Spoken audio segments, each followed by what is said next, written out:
Hey guys, welcome back to my channel. Tonight, I'm gonna tell you a scary story about a haunted house in the woods. Okay, so I don't usually do these creepy stories, but I recently read this one and I couldn't stop thinking about it. So I figured, why not? Share the creepiness. Also, thank you guys so much for being awesome and supporting me. He brought a flashlight, a notebook, and a camera. Inside, the house was cold. Unnaturally cold, the walls were cracked. The furniture was still there, dusty and covered in white sheets. He hadn't seen that before. He ran upstairs. Every hallway led to the same room. We don't know if Omar gets out of there or not. We don't know if the spirits are trying to help him or harm him. It's sort of left up to the reader to decide. Number 1, Omar is actually related to the Heston family in some way, and he doesn't know it yet. Maybe his parents adopted him and didn't tell him. Maybe the Heston family was just an unfortunate casualty of whatever is going on in this house. And as always, if you enjoyed the video, please be sure to like and subscribe. Thanks for listening, and I'll see you next time. Bye. I feel like the fact that Omar is researching folklore and ghost stories makes it seem like this isn't the Heston family. Like, if it was, I think he would know. I think he would have done more research. I feel like the point of the story is that some houses are just haunted. They have a dark past, and sometimes that darkness can be passed on to whoever comes in contact with them. It's not necessarily a personal thing. I also think it's interesting that Omar decides to stay in the house on purpose. He could have stayed anywhere that night, but he chose the haunted house. What was that about? Was he bored? Was he trying to prove something? Was he scared? I feel like the story would have been different if he'd come across the house by accident or if someone had dared him to enter. Or maybe he's a long-lost cousin or something. I feel like in a lot of Middle Eastern cultures, especially ones that are very religious, the idea of speaking to the dead is frowned upon. People might think that it's wrong or that it's dangerous. So maybe Omar is able to communicate with the spirits because he has some kind of connection to them, like blood relation. But if that's the case, why wouldn't the spirits want to speak to other people from their family tree? And also, if the spirits are the Heston family, why did they kill themselves in the first place?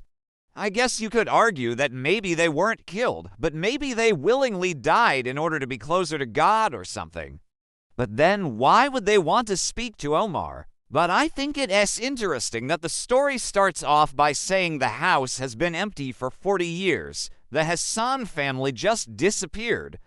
I feel like this is probably the least likely explanation. It feels kind of cliche to me. There are plenty of stories out there about people who can speak to the dead. But if that's the case, then why is the story titled Whispers in the Walls? Why is it focused on the house?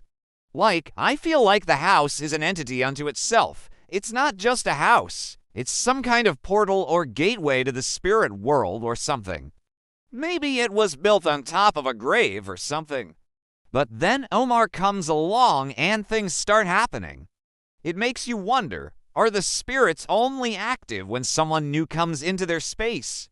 The house is haunted, but it's not haunted all the time. It's only haunted when someone new comes along. And we also have these objects that move around and appear like in one moment they're not there and in the next they are. I feel like this is a story that could be expanded upon quite a bit.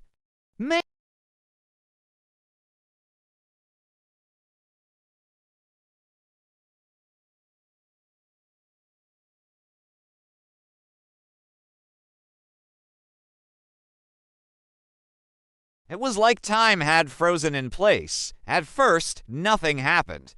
He explored every room, took photos, wrote notes. But the moment the clock hit 3 a.m., everything changed. So this is obviously a pretty terrifying scenario.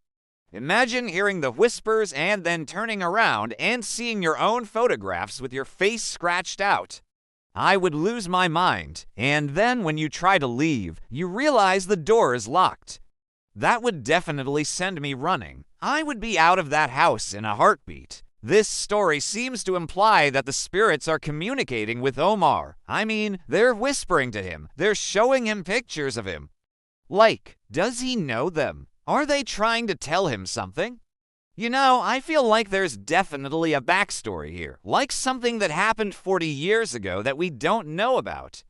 Did the Heston family do something? What is going on? I feel like there's more to the story than meets the eye. I really like ambiguous endings, and this is a prime example of a story that could go so many different directions. One of you said you liked reading my thoughts on creepypasta stories. Well, here's a scary story to get us in the mood. Okay, so the story is called Whispers in the Walls. There's a house at the edge of Alroot Forest, just beyond the last streetlight of the village. No one lives there. No one dares. The villagers say it's cursed. It's been empty for over 40 years, ever since the Hassan family disappeared without a trace. No bodies. No goodbye. Just gone. But every night, around 3 a.m., the windows light up. People hear soft voices coming from the walls, like whispers in a language no one can understand.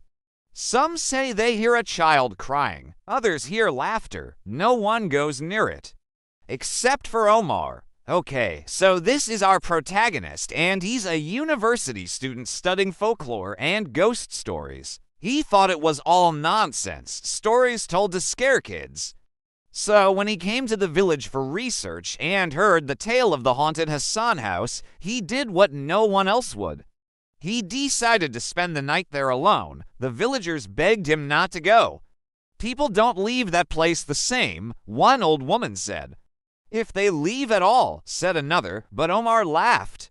He entered the house at 8 p.m., just before sunset. He heard it, a faint sound like someone breathing through the walls.